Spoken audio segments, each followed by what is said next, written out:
अचानक पूरी गार में एक खौफनाक गरज गूंजती है। एक देवहैकल लावा डेमन सुर्ख तूफानी आसमान के नीचे नमूदार होता है। उसके जिस्म की दरारों से दहकता हुआ लावा चमक रहा है और हर तरफ जलते हुए अंगारे बरस रहे हैं। फिर वो अपना खौफनाक मुंह खोलकर ऐसी धार मारता है कि जमीन तक लरस उठती है। इसकी सुर्ख आंखें गुस्से से दहक रही हैं और लंबे स्याह पंजे शिकार पर झपटने के लिए तैयार हैं। लेकिन असल खतरा अभी सामने आना बाकी था, क्योंकि चंद ही लम्हों में पांचों हीरोज खुद को देवहैकल लावा डेमन के दरमियान गिरा हवा पाते हैं। फरार का कोई रास्ता नहीं था। बाई चंग फैंग फौरा दोनों हाथ आगे बढ़ाता है और इसके हाथों के दरमियान एक जबरदस्त जामुनी और सफेद तवानाई का गोला बनने लगता है। अगले ही लम्हे वो पूरी ताकत से उसे दुश्मनों की तरफ दाग देता है और एक जबरदस्त जामुनी धमाका पूरे मैदान को रोशन कर देता है। लेकिन लावा डेमन्स फिर भी रुकने वाले नहीं थे। उसी वक्त सुनहरे बालों वाला तलवारबाज आगे बढ़ता है, अपनी तलवार पूरी ताकत से घमाता है और एक चमकती हुई सुनहरी तवानाई की कट दुश्मनों को चैरती हुई आगे निकल जाती है।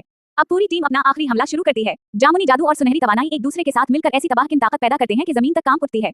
मगर इतनी ताकत के बावजूद डेमन्स खत्म नहीं हो रहे थे। सुनहरी बालों वाला हीरो थकन से हांफते हुए चीख उठता है कि ये डेमन्स अकेले तो ज्यादा ताकतवर नहीं, लेकिन मसला ये है कि ये एक के बाद एक मुसलसल आते ही जा रहे हैं। जितना वो लड़ते इतने ही नए डेमन्स सामने आ जाते। और उसी अफरा-तफरी के दरमियान बाई चंग फैंग खामोशी से बाजू बांधकर हल्की सी पुरस्कार मुस्कुराहट देता है। उसके दिल में एक अजीब ख्याल आता है। वो सोचता है, मैं इंसानों के साथ मिलकर डेमन्स को मार रहा हूँ। शायद वाकई में अपना दिमाग खो बैठा हूँ। फिर वो फैसला करता है कि जो भी हो, अभी उसे अपना ड्रामा जारी रखना होगा, क्योंकि इस लड़ाई के पीछे छपी असल ताकत और बाई का असल मकसद अभी किसी के सामने नहीं आया था। अचानक बाई चंग फैंग रुक जाता है। इसकी नजरें एक तरफ जम जाती हैं। इसे कुछ अजीब महसूस हो चुका था। माहौल में फैले हुए गुलाबी धुएं के पीछे कोई दुश्मन घात लगाकर बैठा था। बाई बस हल्की सी नजर उठाता है और कहता है, हम। अगले ही लम्हे इसके अंदर छपी जहरीली ताकत बेदार हो जाती है। उसका बाजू चमकते हुए सब जहरीले शिलू में लपट जाता है। इसकी गिरफ्त तलवार के दस्ते पर मजबूत हो जाती है और पूरा जिस्म खतरनाक सब्ज आवरा से भर जाता है। फिर वो पूरी ताकत से धारता है। हाँ, उसी लम्हे इसकी आंखें सफेद और सब्ज रोशनी से दहकने लगती हैं। सब्ज बिजली जैसी तवानाई उसके जिस्म में दौड़ती है और इसकी तलवार एक खतरनाक जहरीली ताकत का मरकज बन जाती है। ये है पॉइजन एलिमेंट। बाई अपनी तलवार जमीन पर पूरी ताकत से दे मारता है। धमाके के साथ जमीन फट जाती है और देवहैकल सब्ज तवानाई की लहरें हर तरफ फैल जाती हैं। दुश्मनों की स्याह तवानाई इस जहरीली ताकत के सामने ज्यादा देर ठहर नहीं पाती। रोशन सब्ज धुंध इन्हें अपनी लपेट में ले लेती है और देखते ही देखते पूरी तारीकी खत्म होने लगती है। फिर एक देवहैकल सब्ज तवानाई का सुतून जमीन से आसमान तक बुलंद हो जाता है। उसके साथ पैदा होने वाली शाक व्यू पूरे मैदान को हिला देती है और आसपास मौजूद राक्षस हुआ में उछल जाते हैं। दो खौफनाक साए जैसे डेमन सब्ज धमाके की जद में आते हैं और उनकी ताकत सब्ज रोशनी के जर्रात में बिखर जाती है। लेकिन हमला अभी खत्म नहीं हुआ था। बाई के गर्द से बेशुमार सब्ज तवानाई के टुकड़े बिजली की रफ्तार से निकलते हैं और बाकी दुश्मनों पर बरसने लगते हैं। हर तरफ सिर्फ सब्ज रोशनी, धमाकों और तबाहकुन तवानाई का तूफान दिखाई देता है। चंद लम्हों बाद सब कुछ खामोश हो जाता है। धुआं आहिस्ता आहिस्ता छुटता है और 6 हीरोज तबाहशुदा मैदान में खड़े नजर आते हैं। दरमियान में बाई चंग फैंग का नीला स्कार्फ हुआ में लहरा रहा है और इसकी तलवार सब्ज दरारों वाली जमीन में पैबस्त है। वो खामोशी से सामने देखता है, जैसे अभी जो कुछ हुआ हो वो इसके लिए मामूली बात हो। लेकिन दुश्मनों के लिए ये सिर्फ एक हमला नहीं था, ये एक मुकम्मल जहरीला सफाया था। और बाई ने साबित कर दिया था कि जब इसकी पॉइजन एलिमेंट ताकत बेदार होती है तो अंधेरे की कोई ताकत ज्यादा देर इसके सामने नहीं ठहर सकती। ग्रीन परच के बाद ली शियाओ के थकन से हांते हुए आहिस्ता आहिस्ता पीछे हटता है। उसके जिस्म के गर्द लिपटी हुई सब जहरीली तवानाई कम होने लगती है, लेकिन इसके चेहरे से साफ जाहिर है कि अभी अभी उसने अपनी पूरी ताकत इस्तेमाल की है। दूर खड़ा एक शख्स इसे देखकर मुतासिर हुए बगैर नहीं रह पाता और दिल ही दिल में कहता है, ये लड़का बुरा नहीं है। उसी लम्हे सुर्ख बालों वाली लड़की खुशी से चीख उठती है, लीव शियाओ के। ये तो बहुत जबरदस्त था। पूरी टीम हैरत से लीव को देखती है, लेकिन लीव हमेशा की तरह शर्माते हुए हाथ सर के पीछे रख लेता है और कहता है, मैं वन ऑन वन लड़ाई में ज्यादा अच्छा नहीं हूँ, लेकिन हुजूम के खिलाफ लड़ने में ठीक हूँ। इसकी बात सुनकर लिन फैंग के चेहरे पर हल्की सी मुस्कुराहट आ जाती है। वो लीव को देखते हुए सोचता है, मेरे जैसे शख्स से ऐसे वक्त पर ही कुछ मदद मिल सकती है। हिया, मैं सही था। फिर अचानक लिन फैंग का लहजा संजीदा हो जाता है। वो पूरी टीम को अपनी तरफ बुलाता है और कहता है, सब लोग, मुझे आप सबसे एक बात कहनी है।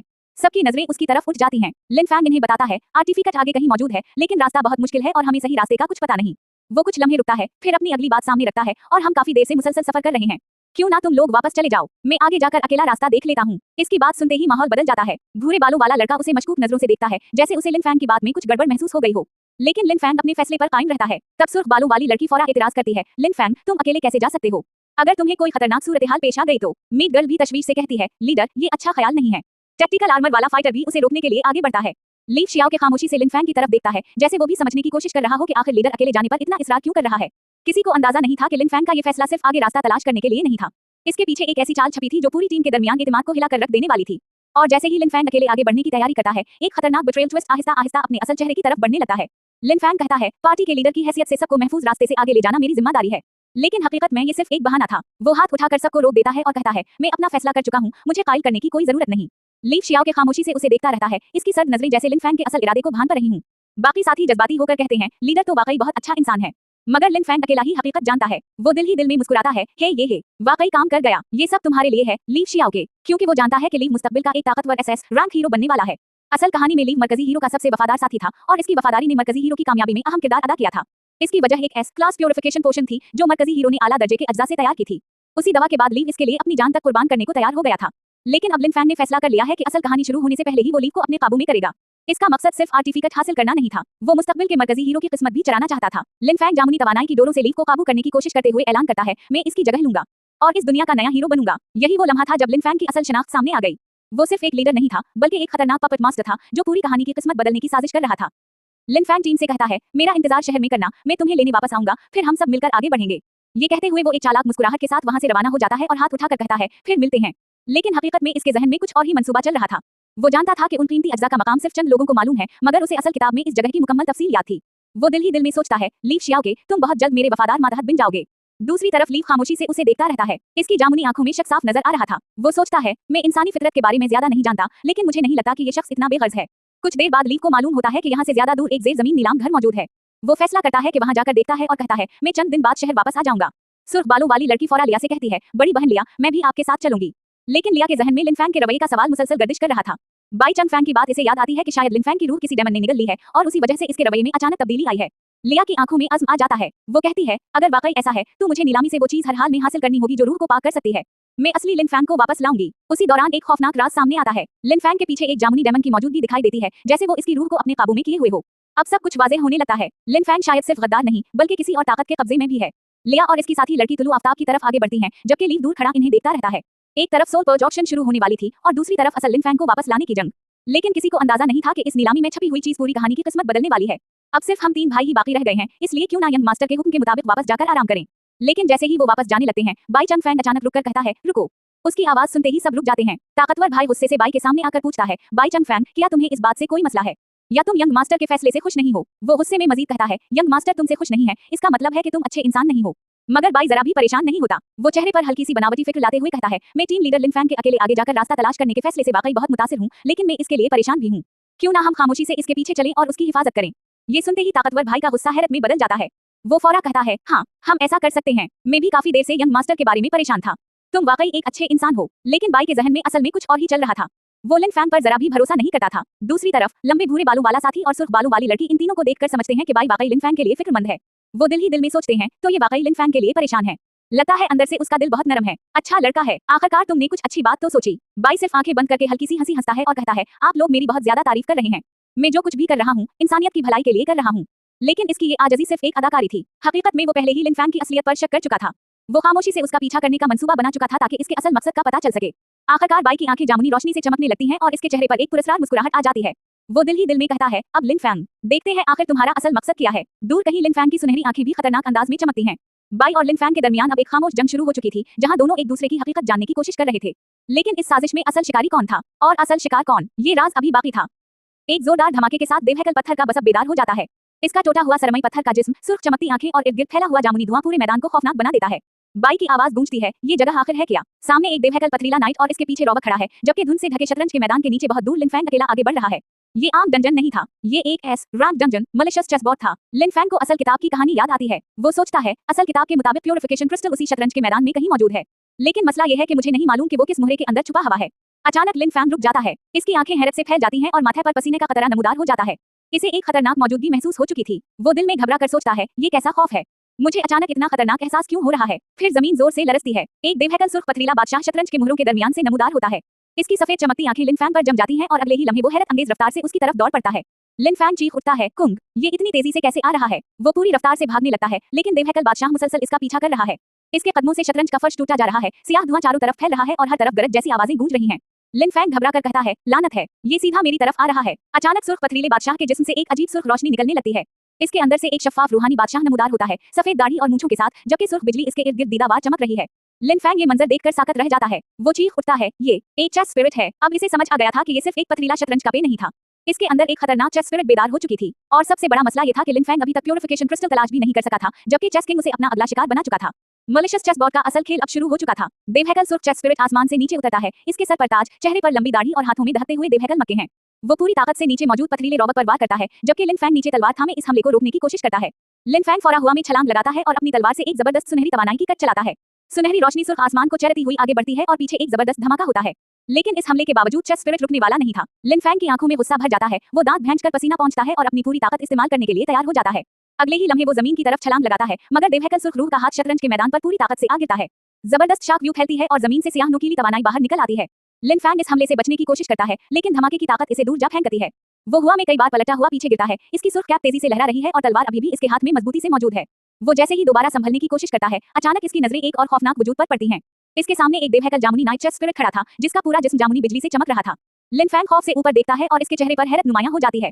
वो सोचता है ये क्या है। इससे पहले कि वो कुछ समझ पाता, देवहैकल जामुनी नाइट अपनी बड़ी तलवार बुलंद करता है और पूरी ताकत से नीचे वार करता है। लिन फैंग आखिरी लम्हे में हमले से बचने के लिए एक तरफ छलांग लगा देता है, जबकि तलवार जमीन पर लगते ही जामुनी तवानाई का जबरदस्त धमाका पैदा करती है। पूरा शतरंज का मैदान लरज उठता है। लिन फैंग गुस्से से दांत भींचता है और अचानक उसे असल हकीकत समझ आ जाती है।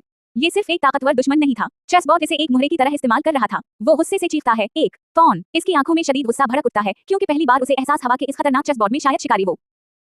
अचानक लिन फैंग के सामने सियाह और जामुनी तवानाई का एक जोरदार धमाका होता है और वो फौरन अपनी तलवार संभाल लेता है। अगले ही लम्हे इस धुएं में से एक देवहैकल जामुनी रूहानी घोड़ा नमूदार होता है। इसकी आंखें सफेद रोशनी से चमक रही हैं और इसके चेहरे पर जंगी जिरह लगी हुई है। लिन फैंग हैरत से ऊपर देखता है और चीख उठता है, एक घोड़ा। लेकिन उसे अंदाजा नहीं था कि ये आम घोड़ा नहीं, बल्कि चेसबोर्ड का एक खतरनाक हॉट स्पिरिट था।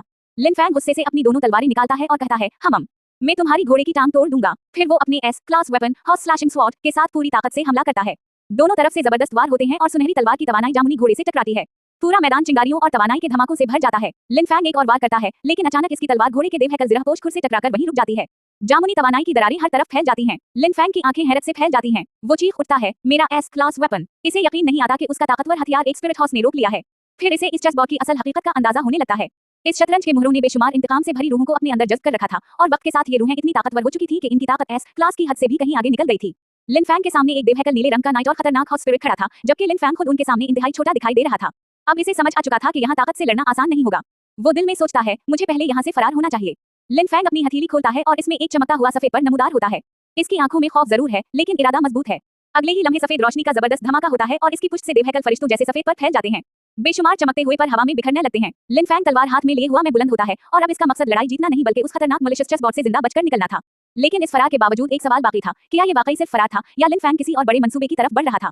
लिन फैंग पूरी ताकत से ऊपर की तरफ उड़ता है। इसके पीछे सफेद रोशनी की एक लंबी लकीर बनती है और वो खतरनाक चेस बोर्ड से निकलने की कोशिश करता है। अचानक इसकी पुष्ट से देवहैकल सफेद फरिश्तों जैसे पर मुकम्मल तौर पर फैल जाते हैं। पूरा डंजन सफेद रोशनी से जगमगा उठता है और बेशुमार रोशन पर फिजा में बरसने लगते हैं। ये इसकी गॉड विंग्स की ताकत थी। लिन फैंग एक लम्हे के लिए हवा में ठहरता है, फिर तलवार दोनों हाथों से मजबूती से पकड़कर बिजली की रफ्तार से नीचे की तरफ गोता लगाता है। इसके सफेद परों के पीछे रोशनी की एक लंबी लकीर बनती है और नीचे मौजूद नाइट चेस पीस इसके हमले का निशाना बन जाता है। लेकिन अचानक लिन फैंग की आंखें हैरत से फैल जाती हैं। इसे एहसास होता है कि हॉट स्पिरिट अभी इसका पीछा कर रहा है। वो घबरा कर सोचता है, ये अभी तक मेरे पीछे है। उसी लम्हे पूरे डंजन में एक जबरदस्त रूहानी ताकत फैल जाती है। लिन फैंग ऊपर देखता है और इसके सामने एक देवहैकल जामुनी क्वीन स्पिरिट नमूदार होती है। इसके सर पर ताज, आंखों में सफेद रोशनी और जिस्म से निकलती हुई ताकत पूरी जगह को हिला देती है। एक तरफ देवहैकल क्वीन स्पिरिट और दूसरी तरफ छोटा सा लिन फैंग अपने सफेद परों के साथ, दोनों का मुकाबला नाकाबिल यकीन लग रहा था। लिन फैंग की आंखों में खौफ आ जाता है, पसीना उसके चेहरे से बहने लगता है और वो हैरत से बस इतना कह पाता है, किया। अगले ही लम्हे क्वीन स्पिरिट अपनी ताकतवर तलवार नुमा तवानाई से जबरदस्त वार करती है। एक चमकती हुई जामुनी और सफेद तवानाई की लहर लिन फैंग से टकराती है और पूरा मैदान रोशनी, धुएं और मलबे से भर जाता है। उसी तबाहकुन हमले के दौरान एक कीमती चीज जमीन पर गिरकर टूटती है। धुआं छटने पर प्यूरिफिकेशन क्रिस्टल के चमकते हुए टुकड़े हुआ में तैरते दिखाई देते हैं। आखिरकार लिन फैंग जमीन पर गिरकर शतरंज के मैदान पर पड़ा होता है। इसकी सुर्ख कैप इर्द-गिर्द फैली हुई है और वो शदीद थकन से हानप रहा है। धुआं अभी भी इसके गर्द मौजूद है। वो मुश्किल से सांस लेता है और खांसते हुए कहता है, खूं खूं। लेकिन इस हालत के बावजूद इसकी नजर प्यूरिफिकेशन क्रिस्टल के टुकड़ों पर जम जाती है। जिस चीज की तलाश में वो इस खतरनाक एस रैंक डंजन में दाखिल हुआ था, वो आखिरकार इसके सामने आ चुकी थी। मगर क्रिस्टल मिलने के साथ ही एक और मसला पैदा हो गया था। क्वीन स्पिरिट अभी खत्म नहीं हुई थी और लिन फैंग की हालत मजीद लड़ने के काबिल नहीं रही थी। अचानक पूरा शतरंज का मैदान जोर से लरसता है और जमीन में बड़ी बड़ी दरारें पड़ने लगती हैं। लिन फैंग अभी संभल भी नहीं पाता कि एक देवहैकल पथरीले मुहरे का साया इसके ऊपर आ जाता है। गर्द व गुबार का तूफान उठता है और लिन फैंग को फौरन एहसास हो जाता है कि खतरा इसके बिल्कुल सर पर है। उसी लम्हे देवहैकल सुर्ख रूहानी बादशाह इसके सामने नमूदार होता है। इसकी सफेद चमकती आंखें गुस्से से लिन फैंग को घूर रही हैं और इसके गर्द सुर्ख तवानाई भड़क रही है। दूसरी तरफ जामुनी क्वीन स्पिरिट भी सामने आ खड़ी होती है। लिन फैंग दोनों देवहैकल रूहों के दरमियान जमीन पर बेबस पड़ा इन्हें देखता है और दिल में सोचता है, मेरा काम तमाम हो गया। वो भागने की कोशिश करता है, लेकिन उसके जिस्म में इतनी ताकत बाकी नहीं रही। खौफ से इसकी आंखें फैल जाती हैं, पसीना चेहरे पर आ जाता है और वो दांत भैंचकर चीखता है, मैं यहाँ से फरार नहीं हो सकता। अचानक सुर्ख बादशाह अपना देवहैकल हाथ उठाता है और एक उंगली सीधी लिन फैंग की तरफ कर देता है। इस उंगली के गर्द सुर्ख धुआं और चिंगारियां भड़क रही होती हैं। लिन फैंग खौफ से पीछे हटता है और चीख उठता है, नहीं। फिर मायूसी के आलम में अपने चेहरे को बाजुओं से ढांप लेता है और चीखता है, मैं एक ट्रांसमाइग्रेटर हूँ। मैं यहाँ मर नहीं सकता, ऐसा नहीं हो सकता। उसकी आवाज पूरे चेस बोर्ड में गूंजने लगती है। लेकिन जैसे ही सुर्ख बादशाह हमला करने वाला होता है, जामुनी क्वीन स्पिरिट अचानक हरकत करती है। इसका बिजली से भरा हुआ हाथ आगे बढ़ता है और सुर्ख बादशाह के हेलमेट को मजबूती से पकड़ लेता है। जामुनी बिजली और सुर्ख रूहानी ताकत एक दूसरे से टकराती हैं, जिससे पूरा मैदान लरज उठता है। दोनों अजीम रूहों के दरमियान जबरदस्त ताकत का तसादुम शुरू हो जाता है। अगले ही लम्हे एक तबाहकुन धमाका होता है। देवहैकल सुर्ख पथरीला वजूद जोरदार रोशनी के धमाके में फट जाता है। जामुनी बिजली चट्टानों को चरती हुई हर तरफ फैल जाती है और मलबा पूरे मैदान में बिखर जाता है। लिन फैंग हैरत से इस मंजर को देखता रह जाता है। जिस लम्हे उसे यकीन हो चुका था कि अब इसका बचना नामुमकिन है, उसी लम्हे क्वीन स्पिरिट ने मदाखलत करके इसकी जान बचा ली थी। लेकिन सवाल ये था कि क्वीन स्पिरिट ने आखिर लिन फैंग को क्यों बचाया, और क्या इसके पीछे प्यूरिफिकेशन क्रिस्टल से भी बड़ा कोई राज छुपा हुआ था। एक जोरदार धमाके के साथ लिन फैंग जमीन पर जा गिरता है और अपने चेहरे को बाजुओं से ढांप लेता है। इसके इर्द गिर्द चट्टानें हुआ में तीर रही हैं और जामुनी बिजली हर तरफ चमक रही है। कुछ लम्हों बाद वो आहिस्ता से आंखें खोलता है और खौफजदा होकर सोचता है, ये आखिर कौन है। अभी वो कुछ समझ भी नहीं पाता कि इसकी नजर सामने मौजूद देवहैकल पथरीली क्वीन पर पड़ती है। अचानक क्वीन के गर्द एक जबरदस्त जामुनी और सफेद तवानाई का दायरा बनता है और अगले ही लम्हे वो धमाके से तबाह हो जाती है। लिन फैंग हैरत से देखता रह जाता है। वो दिल में सोचता है, इतनी तेज हरकत, मैं तो उसकी हरकत देख भी नहीं सका। लेकिन असल खौफनाक बात अभी सामने आना बाकी थी। सिर्फ चंद लम्हों में शतरंज के मैदान पर मौजूद तमाम बड़े बड़े पथरीले मुहरे एक साथ तबाह होना शुरू हो जाते हैं। एक के बाद एक जोरदार धमाका होता है। सफेद और जामुनी रोशनी पूरे डंजन को भर देती है और चट्टानों के टुकड़े हर तरफ बिखर जाते हैं। लिन फैंग मैदान के दरमियान खड़ा ये मंजर देखकर साकत रह जाता है। वो घबरा कर सोचता है, सिर्फ इतने से वक्त में तमाम चेस पीसेस तबाह कर दिए गए। आखिर ये शख्स है कौन? धुआं आहिस्ता आहिस्ता छुटता है, लेकिन इस पुरस्कार ताकत का मालिक कहीं नजर नहीं आता। लिन फैंग अभी भी दिफाई अंदाज में खड़ा होता है कि अचानक दूर से आवाज आती है, यंग मास्टर। दो लोग तेजी से उसकी तरफ दौड़ते हुए आते हैं। एक चांदी माइल बालों और नीले स्कार्फ वाला शख्स है, जबकि दूसरा मजबूत जिस्म वाला बस्केट फाइटर है। दोनों परेशानी के आलम में लिन फैंग के पास पहुंचते हैं और इसे सहारा देते हुए पूछते हैं, यंग मास्टर आप ठीक हैं? लिन फैंग इन्हें देखकर संजीदगी से जवाब देता है, मैं ठीक हूँ। तुम लोग यहाँ कैसे पहुंचे? बस्केट भाई पसीना पहुंचते हुए वजाहत करता है, बाई चंग फैंग आपके लिए परेशान था। मैं भी खुद को रोक नहीं सका, इसलिए हम दोनों आपका पीछा करते हुए यहाँ तक आ गए। फिर वो हैरत और नाराजी के साथ कहता है, आपने खुद ही स्काउटिंग के लिए जाने की बात की थी, फिर अचानक अकेले एस क्लास डंजन को चैलेंज करने क्यों आ गए? ये बहुत खतरनाक था। शक्र है बाई चंग फैंग ने हमें आपका पीछा करने के लिए कहा, वरना पता नहीं क्या हो जाता। लिन फैंग खामोशी से इन्हें देखता रहता है, लेकिन इसके जहन में अभी भी वही सवाल गूंज रहा था। चंद लम्हे पहले किसी नामालूम ताकत ने पूरे एस क्लास डंजन के तमाम चेस पीसेस को तबाह कर दिया था। ना वो चेहरा देख सका, ना हमले की रफ्तार महसूस कर सका। अब लिन फैंग जानता था कि इस डंजन में कोई ऐसी ताकत मौजूद थी जो इसकी सोच से कहीं ज्यादा खतरनाक थी। और सबसे बड़ा राज यही था कि आखिर इस पुरस्कार सवियर ने उसे बचाया क्यों? लिन फैंग ने बाई चंग फैंग का गिरबान पकड़कर गुस्से से चीखते हुए कहा, अब खुश हो? सारी शोहरत तुम्हें मिल गई ना? सब लोग तुम्हारी तारीफ कर रहे थे और तुम्हें ये देखकर बहुत मजा आ रहा होगा। उसके दिल में सिर्फ गुस्सा नहीं बल्कि हसद और धोखे का एहसास भी भरा हुआ था। बाई चंग फैंग ने उसे ठंडी नजरों से देखा, जैसे इसकी बातों का इस पर कोई असर ही ना हो। लिन फैंग फिर चीखा, ये सब तुम्हारी वजह से हुआ है, सब कुछ तुम्हारी वजह से। फिर वो गुस्से से बोला, तुम एक घटिया इंसान हो। इतने सारे लोगों के सामने अपनी ताकत और शोहरत दिखाना तुम्हारे लिए ज्यादा जरूरी था, अपने साथी की जान बचाना नहीं। उसीलिए तुम खामोश खड़े रहे और मुझे पड़ते हुए देखते रहे। बाई चंग फैंग चंद लम्हों तक बिल्कुल खामोश रहा। फिर अचानक इसकी आंखों में जामुनी रोशनी गर्दिश करने लगी। इसकी जामुनी आंखें एक पुरस्कार सर्पल की तरह घूमने लगी और उसके जिस्म के गर्द एक खौफनाक ताकतवर तवानाई फैल गई। इसने लिन फैंग की तरफ देखा और सिर्फ इतना कहा, समझ गया। लेकिन ये सिर्फ एक जवाब नहीं था, बल्कि इसके अंदर किसी इंतहाई खतरनाक ताकत के जागने का आगाज था। बाई चंग फैंग के गर्द जामुनी रंग की खुदाई जैसी चमक फैल गई, इसकी आंखें मजीद रोशन हो गईं और इसकी नजरें सीधी लिन फैंग पर जम गईं। फिर इसने इंतहाई ठंडे और बेरहम लहजे में कहा, हर इंसान इस काबिल नहीं होता कि उसे बचाया जाए। ये अल्फाज सुनते ही लिन फैंग को एहसास हो गया कि जिस शख्स को वो कमजोर समझ रहा था, इसके अंदर अब एक ऐसी ताकत जाग चुकी है जो इस पूरी सूरत-ए-हाल को हमेशा के लिए बदल सकती है। जैसे ही लिन फैंग की नजर बाई चंग फैंग पर पड़ी, वो हैरत और गुस्से से चीख उठा, तुम फिर यहाँ? इसके पीछे हड्डियों का एक खौफनाक पहाड़ खड़ा था, लेकिन बाई चंग फैंग हमेशा की तरह बिल्कुल पुरसुकून था। वो एक बहुत बड़े सफेद खोपड़ियों के पहाड़ पर आराम से बैठा हुआ था और इसके हाथ में एक कीमती गोली थी। लिन फैंग ने गुस्से से दांत पैसते हुए कहा, लानत है। मगर बाई चंग फैंग ने मुस्कुराकर जैसे कुछ हुआ ही ना हो कहा, अरे तुम फिर आ गए, उम्मीद है तुम्हें कोई चोट तो नहीं लगी? लिन फैंग ये सुनकर मजीद भड़क उठा, आखिर तुम ही हर बार क्यों सामने आ जाते हो? ये सिर्फ इत्तेफाक नहीं था, क्योंकि एक ए क्लास डंजन बोन क्लब से मिलने वाला नया बोन ड्रैगन स्केल भी बाई चंग फैंग के हाथ लग चुका था। फिर एक और जगह एस क्लास डंजन वनट वसल अबीस में भी यही मंजर दोहराया गया। बाई चंग फैंग दूर एक चट्टान पर सुकून से खड़ा था और इसके हाथ में पैरलीज वाटर का फलासा था, जबकि लिन फैंग अपना सर पकड़कर चीख रहा था, आ फिर तुम ही हो? रात के आसमान के नीचे एक देवहैकल शतरंज के मुहरे जैसा टावर और जंजीर से बंधी हुई एक बहुत बड़ी गद्दी नुमा हथियार की शक्ल नजर आ रही थी और ऊपर आसमान में एक वसल जामुनी चांद पूरी जगह को पुरस्कार बना रहा था। लेकिन लिन फैंग का गुस्सा अब काबू से बाहर हो चुका था। इसकी आंखें गुस्से से चमकने लगी और वो चीखा, मैं एक भी नायाब मटेरियल हासिल नहीं कर सका। इसने सब कुछ अपने कब्जे में कर लिया। उसके साथी ने उसे समझाने की कोशिश की, यंग मास्टर, मिस्टर बाई तो सिर्फ आपके बारे में फिक्रमंद हैं। दूसरी तरफ बाई चंग फैंग खामोश खड़ा था और उसके इर्द गिर्द चार इंतहाई कीमती नायाब मटेरियल तीर रहे थे, बोन स्केल, पैरलीज वाटर, 3 फली मस्पल और पीविफिकेशन क्रिस्टल। इसे देखकर सब हैरान रह गए। आखिर बाई चंग फैंग उन सब नायाब चीजों का करना क्या चाहता था? एक सुनहरी रोशनी के करीब से मंजर में उसके साथी सोचने लगे, ये अजीब बात है, वो हमें सिर्फ इन मटेरियल्स के लिए रास्ते से हटाने की कोशिश क्यों कर रहा था? ये चीजें यकीना बहुत नायाब और कीमती हैं, लेकिन वो ऐसा शख्स भी नहीं लगता जो पैसों का मुहताज हो। फिर आखिर उसे उन सब की जरूरत क्यों है? अभी किसी के पास इस सवाल का जवाब नहीं था। आखिरकार एक नीले स्कार्फ वाला शख्स बाई चंग फैंग के पास आया और मिन्नत करते हुए बोला, मिस्टर बाई, बराह करम हमारे साथ चलें और उसे समझाने में हमारी मदद करें। बाई चंग फैंग ने उसकी तरफ देखा, हल्की सी पुरस्कार मुस्कुराहट दी और यूं महसूस हुआ जैसे वो पहले ही इस पूरे मामले का राज जानता हो। लेकिन वो राज क्या था और वो उन तमाम नायाब मटेरियल्स को आखिर किस मकसद के लिए जमा कर रहा था? यही सवाल इस पूरी कहानी को अगले खतरनाक मरहले की तरफ ले जाने वाला था। अचानक गाओ हो की नजर बाई चंग फैंग के पास मौजूद नायाब मटेरियल्स पर पड़ी तो वो हैरत से ठिठक गया। इसकी आंखें हैरत से फैल गईं और वो दिल ही दिल में सोचने लगा, ये चीजें तो वही हैं, कहीं ऐसा तो नहीं कि जिन चीजों की मैंने इतने सालों से तलाश की है वो सब मेरे सामने मौजूद हैं। वो बेताबी से बाई चंग फैंग के करीब आया और बोला, मिस्टर बाई चंग फैंग, बराह करम मुझे वो मटेरियल्स एक बार देखने दें जो आपने हासिल किए हैं। बाई चंग फैंग ने सुकून से उसे देखा, जबकि उसके सामने बोन ड्रैगन स्केल, 3 फली मस्पल, पीविफिकेशन क्रिस्टल और पैरलीज वाटर चमक रहे थे। फिर बाई चंग फैंग ने अपना हाथ आगे किया और सिर्फ एक लफ्ज कहा, रिफाइन। अगले ही लम्हे चारों नायाब मटेरियल्स सुनहरी शिलू में जलने लगे, ताकतवर तवानाई एक दूसरे में जम होने लगी और पूरा माहौल पुरस्कार रोशनी से भर गया। फिर बाई चंग फैंग ने दूसरा हुक्म दिया, कंबाइन। जामुनी तवानाई का भंवर तेजी से घूमा और इसके दरमियान एक खूबसूरत चांदी से सजी हुई जादुई बोतल बनने लगी। चंद ही लम्हों बाद इस बोतल के अंदर एक शानदार जामुनी रंग का माय जाहिर हुआ, जो कौस कज़ा जैसी चमक से जगमगा रहा था। गाओ हो की आंखें हैरत से खली की खली रह गईं, क्योंकि इसके सामने वो चीज मौजूद थी जिसे हासिल करना तकरीबन नामुमकिन समझा जाता था। बाई चंग फैंग ने बोतल को हाथ में उठाया और इंतहाई पुरसुकून लहजे में कहा, एस क्लास पीविफिकेशन पोशन। गाओ हो कुछ लम्हों तक बिल्कुल खामोश रहा, फिर इसने लरसती हुई आवाज में कहा, ये वाकई वही लेजेंडरी एस क्लास पीविफिकेशन पोशन है। इसकी आंखों में आंसू आ गए। वो जज्बाती होकर बोला, मैंने हर हाई क्लास कैमियर से मदद मांगी थी, लेकिन उनमें से कोई भी उसे बनाने में कामयाब नहीं हो सका। और आज ये मेरे सामने मौजूद है। बाई चंग फैंग ने इसे गौर से देखा और हल्की सी मुस्कुराहट के साथ पूछा, क्या तुम्हें वाकई इसकी जरूरत है? ये सवाल सुनते ही गाओ हो के दिल की धड़कन जैसे रुक गई, क्योंकि उसे अंदाजा हो चुका था कि बाई चंग फैंग के पास सिर्फ एक ताकतवर पोषण नहीं, बल्कि शायद किसी बहुत बड़े राज की कुंजी मौजूद थी। बाई चंग फैंग ने बगैर किसी हिचकिचाहट के चमकती हुई जामुनी पोषण गाओ हो की तरफ बढ़ाई और इंतहाई सादा लहजे में कहा, ले लो, मुझे इसकी कोई जरूरत नहीं। गाओ हो एक लम्हे के लिए हैरत से उसे देखता रह गया। इसकी आंखों में आंसू आ गए और वो बोला, क्या ये वाकई मेरे लिए है? बाई चंग फैंग ने जैसे ये कोई मामूली चीज हो वैसे ही पोषण इसके हाथ में दे दी। गाओ हो की आंखों से आंसू बहने लगे और वो बारिश में चीखते हुए बोला, क्या आप वाकई ये मुझे दे रहे हैं? बस ऐसे ही। इसे यकीन ही नहीं आ रहा था कि इतनी नायाब और कीमती एस क्लास पोषण उसे मुफ्त में मिल सकती है। फिर इसने पोषण को मजबूती से थामा और जज्बाती होकर कहा, उसकी मदद से मैं अपने जिस्म में कई सालों से जमा होने वाले जहर को मुकम्मल तौर पर साफ कर सकूंगा। इसकी आंखों में उम्मीद वापस आ चुकी थी, लेकिन बाई चंग फैंग खुद इसकी जज्बाती हालत देखकर हैरान रह गया। अचानक गाओ हो ने रोते हुए बाई चंग फैंग की टांग पकड़ ली और जज्बात से बोला, ये तो मेरी पूरी जिंदगी बदल देगा। बाई चंग फैंग फौरन घबरा गया और गुस्से से चीखा, मुझसे दूर हो जाओ। अचानक इतने जज्बाती क्यों हो गए हो? ये सिर्फ एक एस क्लास पोषण है, तुम तो बिल्कुल जाहिल हो। गाओ हो ने आंसू भरी आंखों से हैरत से उसे देखा, जैसे उसे समझ ही ना आया हो कि इतनी बड़ी मेहरबानी के बाद बाई चंग फैंग इतना नाराज क्यों हो रहा है। लेकिन बाई चंग फैंग ने दोबारा उसे दूर करते हुए कहा, कितने अजीब इंसान हो, मुझसे चमकना बंद करो। बाहर बारिश मुसलसल बरस रही थी। गाओ हो फिर भी इसकी टांग से लिपटा हुआ रो रहा था, जबकि बाई चंग फैंग उसे खुद से दूर करने की पूरी कोशिश कर रहा था। एक तरफ कई सालों का दर्द खत्म होने की उम्मीद थी और दूसरी तरफ बाई चंग फैंग के लिए ये पूरी सूरत हाल सिर्फ एक मामूली सी पोषण देने का मामला था। बाई चंग फैंग ने गुस्से से दांत पैसते हुए दिल ही दिल में सोचा, मैं डेमन कुंग हूँ, आखिर मुझे एक और इंसान का पैरोकार क्यों मिल गया? ये लोग इतने परेशान क्यों हैं? अभी वो इस सूरत हाल को समझ ही रहा था कि इसने गुस्से में ली जियाओ को जोर से लात मारकर दूर फेंक दिया और चलाया, दफा हो जाओ।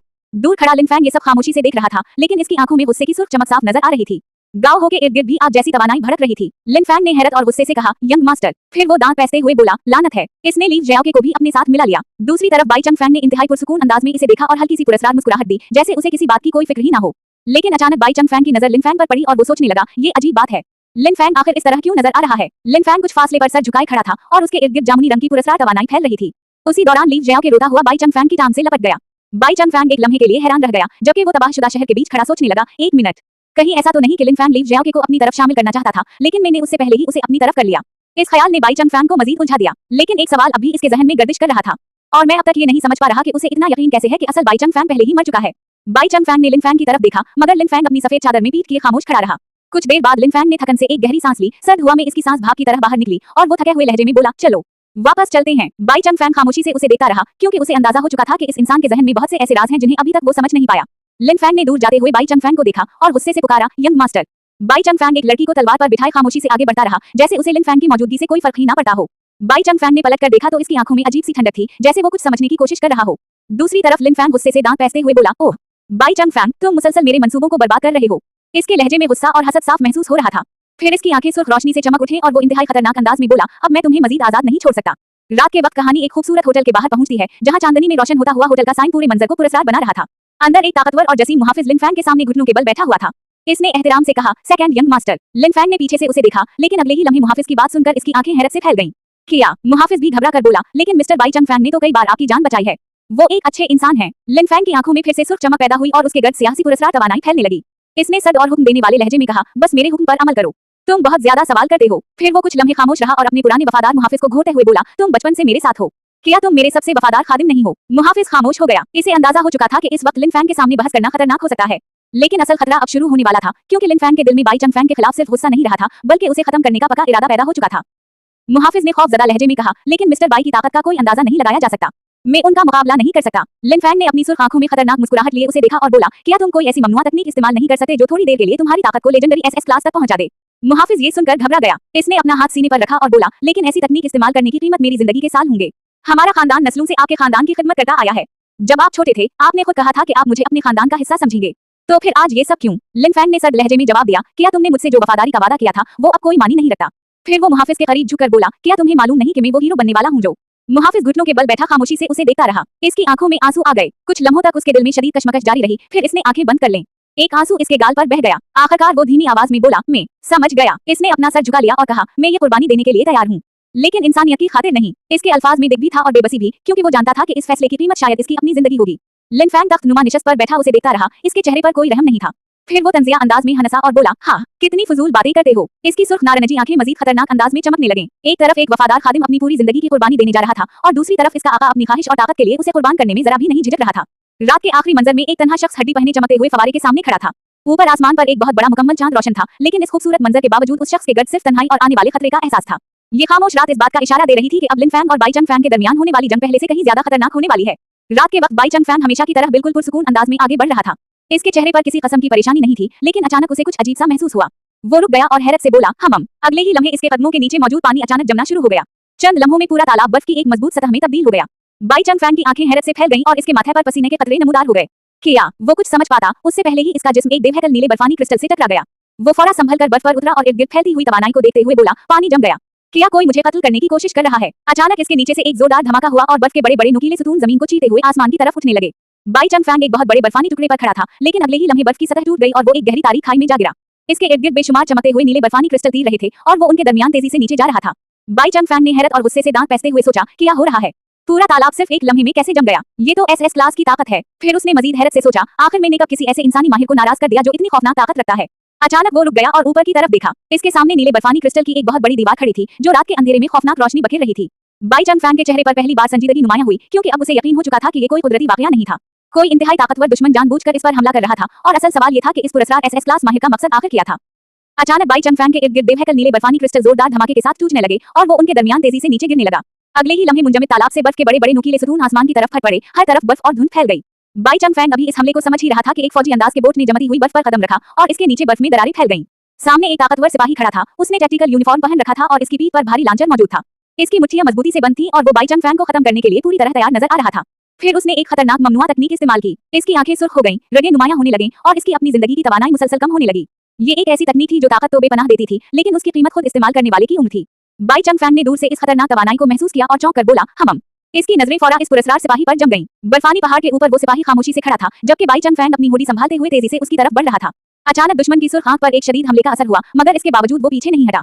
फिर एक अजीब खामोशी छा गई। बाई चंग ने अपनी आंखें उठाईं, इसकी सुर्ख चमक पहले से ज्यादा खौफनाक थी और उसके चेहरे पर एक पुरस्कार मुस्कुराहट नमूदार हुई। इसने हाथ अपने गाल पर रखा और इंतहाई पुरसुकून लहजे में कहा, ओह। लेकिन इस एक लफ्ज के पीछे छपी ताकत ने पूरे माहौल को बदल दिया। ऐसा महसूस हुआ जैसे शिकार अब शिकारी बन चुका हो और बाई चंग की असल ताकत अब जागने वाली थी। बाई चंग ने अपनी सुर्ख चमकती हुई आंखों के साथ एक खतरनाक मुस्कुराहट दी और हैरत से बोला, क्या जबरदस्त बात है। पहली बार किसी इंसान ने उसे वाकई नुकसान पहुंचाया था और डेमन कुंग के अंदर छपी हुई ताकत जैसे जागने लगी थी। दूसरी तरफ एसएस क्लास सिपाही बर्फानी तूफान के दरमियान खड़ा था। इसकी आंखें सुर्ख थीं, रगें नुमाया हो चुकी थीं और उसके गर्द खौफनाक तवानाई गर्दिश कर रही थी। मुंजमद झील के बीच दोनों एक दूसरे के सामने खड़े थे। एक तरफ रॉकेट लॉन्चर लिए ताकतवर सिपाही था और दूसरी तरफ बाई चंग नीली तवानाई के हाल में झुका हुआ मुकम्मल सुकून के साथ उसे देख रहा था। बाई चंग ने हल्की सी मुस्कुराहट के साथ कहा, तुम पहले इंसान हो जिसने मुझे कभी जख्मी किया है। फिर वो एक लम्हे के लिए रुका और एतमाद से बोला, लेकिन उसी वक्त इसके सामने इसकी ताकत के आदात जाहिर हुए। इसकी सेहत तकरीबन मुकम्मल थी और इसकी ताकत में सिर्फ एक मामूली कमी आई थी, यानी इतने खतरनाक हमले के बावजूद उसे सिर्फ एक पॉइंट का नुकसान हुआ था। सिपाही ने बाई चंग को देखते हुए एहतराम से कहा, मिस्टर बाई, मैं आपकी इज्जत करता हूँ, उसी लिए मैं आपको ज्यादा तकलीफ नहीं दूंगा। मैं आपको सिर्फ एक ही बार में खत्म कर दूंगा। उसके जिस्म से सुर्ख तवानाई निकलने लगी, लेकिन इसके साथ ही इसकी जिंदगी की ताकत भी मुसलसल कम हो रही थी। बाई चंग ने पुरसुकून अंदाज में जवाब दिया, ठीक है, वैसे भी मैं खुद देखना चाहता हूँ कि एक एसएस क्लास माहिर आखिर कितनी ताकत रखता है। अगले ही लम्हे दुश्मन ने बर्फ की तरह चमकती हुई एक इंतहाई तेज सुर्ख क्रिस्टल नुमा जद छोड़ दी। हमला इतनी तेजी से आया कि इर्द-गिर्द की बर्फ भी फटने लगी, मगर बाई चंग आखिरी लम्हे में एक तरफ हट गया और वार उसके करीब से गुजर गया। फिर इसने अपने बाजू की तरफ देखा और हैरत से कहा, यहाँ तक कि मेरा बहने वाला खून भी जम गया। इसकी आंखों में दिलचस्पी की चमक पैदा हुई। फिर इसने बर्फ में जमी हुई सुर्ख सफेद तवानाई को देखा और आहिस्ता से बोला, इसका मतलब है। बाई चंग अब सिर्फ हमले से बच नहीं रहा था, बल्कि वो दुश्मन की ताकत को समझने लगा था। मुंजमद झील पर बर्फानी ज़र्रात उड़ रहे थे, दोनों ताकतवर माहिरीन एक दूसरे के सामने मौजूद थे और अगला बार इस जबरदस्त एसएस क्लास मुकाबले का फैसला किन मोड़ बनने वाला था। बाई चंग ने अचानक अपने सीने को पकड़ लिया। इसकी सांस से ठंडी भाप निकल रही थी और वो मुश्किल से खुद को संभालते हुए बोला, बहुत सर्दी है। ऐसा लग रहा है जैसे मेरे जिस्म का सारा खून जम रहा हो। इसके इर्द-गिर्द जामुनी तवानाई गर्दिश कर रही थी, मगर इसके बावजूद जिस्म की हरकत मुसलसल मुश्किल होती जा रही थी। एसएस क्लास सिपाही ने ठंडे लहजे में जवाब दिया, बिल्कुल, मैं हर कसम के माए को कंट्रोल कर सकता हूँ, यहाँ तक कि इंसान के जिस्म के अंदर मौजूद खून को भी। बाई चंग घुटनों के बल बर्फ पर झुका हुआ था, जबकि दुश्मन ने अपना हाथ उठाया और इसके गर्द नीली तवानाई मजीद ताकतवर होने लगी। बाई चंग ने हैरत से उसे देखा और बोला, रुको, तुम। सिपाही की सुर्ख चमकती आंखों में भी एक लम्हे के लिए हैरत नजर आई, क्योंकि बाई चंग अभी तक इस खतरनाक हमले के बावजूद हिम्मत नहीं हार रहा था। बर्फ मुसलसल गिरती रही और बाई चंग जामुनी हालत के अंदर अपने जिस्म पर काबू रखने की कोशिश करता रहा।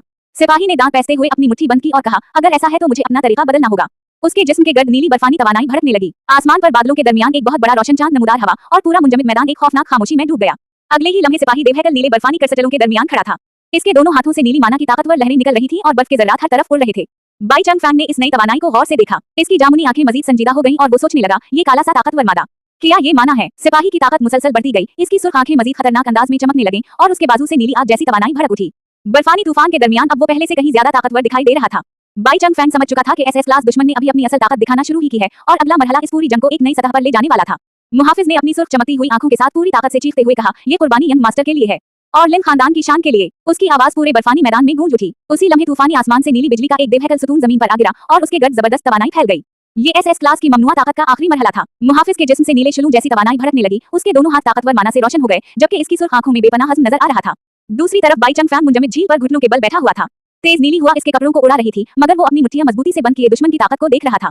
अचानक आसमान में पानी के कई रोशन कतरे नमूदार हुए। वो आम कतरे नहीं थे, बल्कि इंतहाई तेज और खतरनाक माई बलिदज में तब्दील हो चुके थे। चंद ही लम्हों में 5 चमकती हुई नीली बलिदज बाई चंग फैंग के ऊपर तैरने लगे। फिर आसमान से दर्जनों रोशन पानी के कतरे खंजर की तरह नीचे बरसने लगे। हर कतरा अपने अंदर बेपनाह ताकत रखता था और मुंजमद जमीन पर गिरते ही बर्फ को चीर देता था। बाई चंग फैंग अचानक खुद को बड़ी बड़ी नीली हलाल नुमा तवानाई की लहरों के दरमियान घिरा हवा पाता है। हर तरफ हमलों का तूफान था, लेकिन वो आखिरी लम्हे तक अपने आप को संभाले रहा।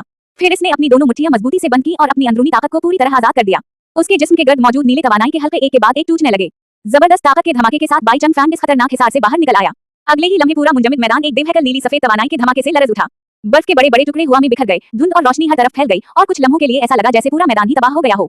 लेकिन इस धमाके के दरमियान बाई चंग फैंग अब भी मौजूद था और इसकी आंखों में शिकस्त का नहीं बल्कि जवाबी हमले का अज़्म साफ नजर आ रहा था। मुहाफिज ने अपनी पूरी ताकत जुमा की और एक जोरदार चीख के साथ हमला किया है। उसी लम्हे SS क्लास की ममनुआ तकनीक अपनी आखिरी हद तक पहुंच गई। इसकी सुर्ख चमकती हुई आंखों में जुनून और अज़्म दोनों नजर आ रहे थे। अगले ही लम्हे उसके जिस्म के गर्द नीली तवानाई का जबरदस्त धमाका हुआ और ताकतवर लहरें हर तरफ फैल गईं। फिर एक बेवहकल नीली सफेद तवानाई का धमाका हुआ, जिसने इर्द गिर्द की बर्फ, मलबे और करसटलों को हवा में बखेर दिया। जब धमाका खत्म हुआ तो पूरा इलाका एक वसी मुंजमद वीराने में तब्दील हो चुका था। हर तरफ बेवहकल नीले बर्फानी क्रिस्टल खड़े थे और ठंडी धुंध पूरे मैदान में फैली हुई थी। उसी दौरान वो सिपाही मुंजमद झील के ऊपर हवा में मुअल्लक था। इसकी पीठ पर लांचर मौजूद था और इसकी सुर्ख आंखें धुंध में मध्यम रोशनी दे रही थीं। लेकिन कुछ ही लम्हों बाद इसकी ताकत खत्म होने लगी और वो घुटनों के बल बर्फ पर आ गिरा। इसके हाथ जमीन पर टक गए, जिस्म थकन से कांप रहा था और हर सांस ठंडी भाप की सूरत में बाहर आ रही थी। इसने मुश्किल से सर उठाया और धीमी आवाज में कहा, आखिरकार सब कुछ खत्म हो गया। इसके चेहरे पर थकन के बावजूद सुकून की हल्की सी मुस्कुराहट थी, जैसे उसे यकीन हो गया हो कि इसने अपना फर्ज पूरा कर दिया है। फिर इसने आंखें बंद की और बहुत धीमे लहजे में कहा, मेरी जिंदगी अब ज्यादा देर नहीं रहेगी। उसकी आवाज में खौफ नहीं था, सिर्फ एक खामोश कुर्बानी का एहसास था। लेकिन अचानक इसके चेहरे पर हैरत फैल गई। वो घुटनों के बल बैठा ऊपर देखने लगा। बर्फानी करसटलों के दरमियान एक कदम आकर इसके सामने रुका था। वो कदम बाई चंग फैंग का था। मुहाफिज की आंखें हैरत से फैल गईं, क्योंकि उसे यकीन था कि इसके आखिरी हमले के बाद यहाँ कोई भी जिंदा नहीं बच सकता। लेकिन बाई चंग फैंग अब भी वहाँ मौजूद था। इस लम्हे मुहाफिज को एहसास हो गया कि उसका सबसे ताकतवर हमला भी बाई चंग फैंग को रोकने के लिए काफी नहीं था। असल मुकाबला अभी खत्म नहीं हुआ था, बल्कि अब बाई चंग फैंग की जवाबी कार्रवाई शुरू होने वाली थी। मुहाफिज ने बाई चंग फैंग को अपने सामने खड़ा देखा तो उसके चेहरे पर खौफ और हैरत एक साथ नमूदार हो गए। इसकी आंखें फैल गईं और वो बेइख्तियार चीख उठा, किया। इसे यकीन ही नहीं आ रहा था कि इतने खतरनाक हमले के बाद बाई चंग फैंग अभी बिल्कुल ठीक खड़ा है। वो घुटनों के बल बर्फ पर बैठा ठंडी धुंध के दरमियान बाई चंग फैंग को देखता रहा और कांपती हुई आवाज में बोला, ये कैसे मुमकिन है? बाई चंग फैंग बिल्कुल पुरसुकून अंदाज में इसके सामने खड़ा था। फिर इसने अपने सीने पर हाथ रखा और हल्की सी मुस्कुराहट के साथ कहा, तुम काफी देर से बस इधर इधर कोशिशें कर रहे थे। उसी वक्त इसके सामने इसके ताकत के आदात जाहिर हुए। इसकी HP अब भी 9 अरब 99 करोड़ 12,83,720 थी, जबकि ज्यादा से ज्यादा HP 9 अरब 99 करोड़ 99,99,999 थी और इसका MP भी तकरीबन मुकम्मल था। बाई चंग फैंग ने आदात देखकर मुस्कुराते हुए कहा, लेकिन मानना पड़ेगा, तुम काफी जबरदस्त हो। तुम मेरे HP को इतना कम करने में कामयाब हुए। फिर वो एक लम्हे के लिए रुका और बेनियाजी से बोला, वैसे सोचो तो ये भी कोई खास कमी नहीं है। इसके इर्द गिर्द जामुनी रंग की खौफनाक तवानाई फैलने लगी। इसकी चमकती हुई आंखों से साफ जाहिर था कि डेमन लॉर्ड की असल ताकत दोबारा जाग रही है। बाई चंग फैंग ने नीचे बैठे मुहाफिज की तरफ देखा, जबकि मुहाफिज खौफ से उसे देखता रह गया। वो हकलाते हुए बोला, नहीं, ये नामुमकिन। लेकिन इसके अल्फाज मुकम्मल होने से पहले ही बाई चंग फैंग की मौजूदगी ने पूरे माहौल को दबा दिया। मुहाफिज की आंखों में खौफ बढ़ता गया, उसके माथे पर पसीना नमूदार हो गया और उसे पहली बार एहसास हुआ कि जिस शख्स को वो शिकस्त देने आया था वो उसकी सोच से कहीं ज्यादा ताकतवर है। फिर बाई चंग फैंग की जामुनी आंखें मजीद रोशन हुई। इसके चेहरे पर एक खतरनाक मुस्कुराहट आई और सुर्ख धुंध जैसी तवानाई इसके गर्द फैलने लगी। मुहाफिज ने इसे देखकर कांपते हुए कहा, ऐसा नहीं हो सकता। तुम। बाई चंग फैंग ने अपना हाथ आहिस्ता से उसके करीब उठाया और मुहाफिज बर्फ पर बैठा हवा हैरत से उसे देखता रह गया।